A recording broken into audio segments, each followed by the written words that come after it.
எல்லாருக்கும் வணக்கம். இன்னைக்கு நம்ம இந்த இன்டர்வியூ ப்ரிப்பரேஷன் வீடியோவில் எதை பற்றி பார்க்க போகிறோம் அப்படின்னா, 2 குழு இருக்குது ஓகேங்களா.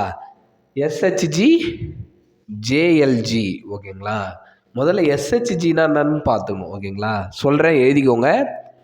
Self help group. Self help group, சுய உதவி குழுக்கள் ஓகேங்களா. சுய உதவி குழுக்கள். இந்த ஜேஎல்ஜினா ஜாயிண்ட் லையபிலிட்டி குரூப்ஸ் ஓகேங்களா. Joint liability groups. ஜேஎல்ஜி பற்றி தெரியுமான்னு கேட்பாங்க. அப்போ நம்மளுக்கு சொல்ல தெரியணும் ஓகேங்களா. ஜேஎல்ஜினா ஜாயிண்ட் லையபிலிட்டி குரூப்ஸ் ஓகேங்களா. தமிழில் சொல்லணும் அப்படின்னா கூட்டு பொறுப்பு குழு. லையபிலிட்டினா பொறுப்பு, தமிழில் கூட்டு பொறுப்பு குழுக்கள் ஓகேங்களா. இப்போது இன்னொரு கொஷின் கேட்கலாம். பேசிக்காக இது சார்ந்து என்னென்ன கொஷின் கேட்குறாங்கன்னு சொல்லிடுறேன். சுய உதவிக்குழு ஆண்களும் சேர்த்து ஆரம்பிக்க முடியுமா அப்படின்னு கேட்பாங்க ஓகேங்களா. சுய உதவிக்குழு ஆண்களும் ஆரம்பிக்கலாம் ஓகேங்களா. ஆண்களும் ஆரம்பிக்கலாம் சார் அப்படின்னு சொல்லலாம். அடுத்தது சுய உதவிக்குழுனாவே நம்மளுக்கு ஃபஸ்ட்டு வர்றது என்னது, மகளிர் சுய உதவிக்குழு ஓகேங்களா. அது எங்கே ஆரம்பித்தாங்க அப்படின்னா 1989 தர்மபுரியில் ஆரம்பித்தாங்க ஓகேங்களா. வேறு நெட்டில் எங்கன்னா போட்டு பார்த்தீங்கன்னா வேறு டேட்டா வரும். கூட்டுறவு வங்கியல் புக்கில் இருக்கும் ஓகேங்களா. முதல் மகளிர் சுய உதவிக்குழு தர்மபுரியில் இருக்கும் ஓகேங்களா. ஆரம்பிச்சிருப்பாங்க. இந்த சுய உதவிக்குழு ஆரம்பிக்கிறதுக்கான லிமிட் எவ்வளோன்னா 12லேருந்து 20 பெண்கள் தேவைப்படும் ஓகேங்களா. 12லேருந்து 20 பெண்கள், மினிமம் 5 மெம்பர்.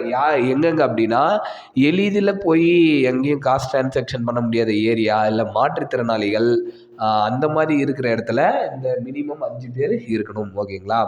அந்த மாதிரி இடத்துல ஆண்கள் சேர்த்து குழு உருவாக்கிக்கலாம் ஓகேங்களா. சொன்னல எதுக்காக ஆண்களும் சேர்த்து உருவாக்கணும்னா, அந்த மாதிரி மாற்றுத்திறனாளிகள் அவங்களால ஈஸியாக எதுவும் பண்ண முடியாத ஒரு சுச்சுவேஷனில் ஒரு ஏரியா இருக்குன்னா அங்கே ஆண்களும் சேர்த்து சுய உதவி குழுவை உருவாக்கிக்கலாம் ஓகேங்களா.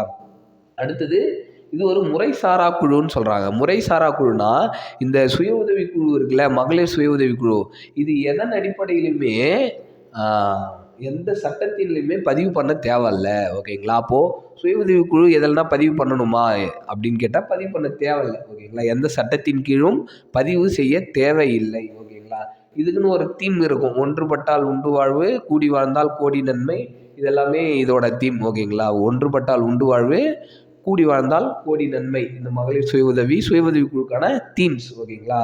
நிறைய விஷயம் நான் இது எழுதியிருக்க மாட்டேன், வாயால் சொல்ல, நோட் பண்ணி வச்சுக்கோங்க.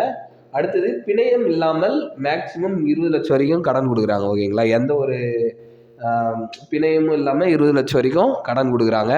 அடுத்தது ஜேஎல்ஜி சொன்னல, கூட்டு பொறுப்பு குழு. கூட்டு பொறுப்பு குழு ஜாயிண்ட் லையபிலிட்டி குரூப் ஓகேங்களா. Joint liability group. இது யார் ஆரம்பிக்கலாம் அப்படின்னா 5லிருந்து 10 உறுப்பினர்கள் ஓகேங்களா.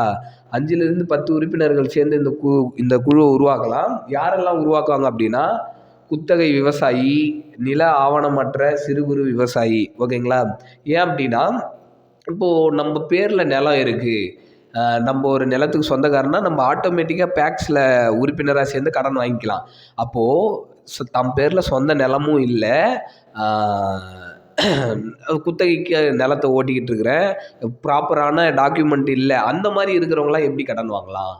அப்போது அந்த மாதிரி இருக்கிறவங்களாம் எப்படி கடன் வாங்கலாம் அப்படின்றதுக்கு தான் அந்த மாதிரி ஆளுங்க 5லேருந்து 10 பேர் ஒரு குழுவை உருவாக்கி கூட்டுறவு மூலயமா தொடக்க வேளாண்மை கூட்டுறவு கடன் சங்கத்தில் பயிர் கடன் வாங்கிக்கலாம் ஓகேங்களா. ஆட்டோமேட்டிக்காக நிலம் இருந்துச்சுன்னா அவங்க பேக்ஸில் போய் கடன் வாங்கிக்கலாம், அவங்க உறுப்பினராக சேர்ந்து பயிர் கடன் வாங்கிக்கலாம்.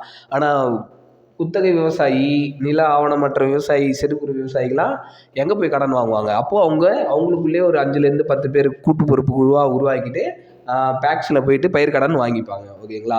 அப்புறம் தொடக்க வேளாண்மை கூட்டுறவு கடன் சங்கத்தால் வழங்கக்கூடிய பயிர் கடனுக்கு என்ன வட்டி விகிதம்னு கேட்பாங்க ஓகேங்களா. வட்டி விகிதம் கிடையாது ஓகேங்களா. 0%. அது தெளிவாக சொல்லணும். நான் ஒரு சிலது இம்பார்ட்டண்ட் எல்லாம் வாயில் தான் சொல்லுவேன், இங்கே நோட் பண்ண முடியாது, ஏன்னா சின்ன போர்டு ஓகேங்களா. நோட் பண்ணி வச்சுக்கோங்க.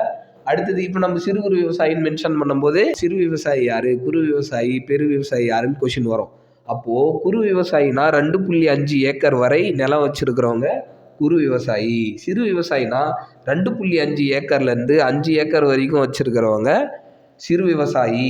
பெரு விவசாயினா 5 ஏக்கருக்கு மேலே வச்சுருவங்க பெரு விவசாயி. நம்ம எந்த டேட்டாஸ் எடுத்து கொடுக்குறோமோ அதிலிருந்து தான் கொஷின் ரைஸ் ஆகும் ஓகேங்களா. அதனால் நம்ம லிமிட்டடான பதில் தான் சொல்லணும். அவங்களுக்கு தேவையானது அவங்களுக்கு ஈஸியாக புரிகிற மாதிரி சொல்லணும். ஓகேங்களா? அப்போது நம்ம ஒன்று எடுத்து கொடுக்க போகிறோம் அப்படின்னா அது சார்ந்தும் நம்மளுக்கு ஆன்சர் தெரிஞ்சிருக்கணும். ஓகேங்களா? அப்போது எஸ்ஹெச்ஜி பார்த்தாச்சு, ஜேஎல்ஜி பார்த்தாச்சு. எஸ்ஹெச்ஜி மோஸ்ட்லி எல்லாருக்கும் தெரிஞ்சிருக்கும். ஜேஎல்ஜி வந்து தெரிய வாய்ப்பில்லை. ரொம்ப ரேராக கேட்கணுன்னா கேட்டுருவாங்க. ஓகேங்களா? இந்த வீடியோ உங்களுக்கு பிடிச்சிருந்தா லைக் பண்ணுங்கள், ஷேர் பண்ணுங்கள், மறக்காமல் உங்கள் ஃப்ரெண்ட்ஸுக்கெலாம் ஷேர் பண்ணி விட்டுருங்க. கமெண்ட் பண்ணுங்கள். ஏதாவது தப்பு, மிஸ்டேக்ஸ் எதுவாக இருந்தாலும் கமெண்ட் பண்ணுங்கள். இல்லை வேறு எது வேணும்னாலும் கமெண்ட் பண்ணால் தான் எங்களுக்கு தெரியும். ஓகேங்களா? உங்களோட ரெஸ்பான்ஸுக்கு எங்கள் வேட்டுகோப் சார்பாக தேங்க்ஸ் சொல்லிக்கிறோம். அதே மாதிரி யாரெல்லாம் இன்டர்வியூ ப்ரிப்பேர் பண்ணிட்டு இருக்கீங்களோ எல்லாருக்கும் ஆல் த பெஸ்ட். தேங்க்யூ.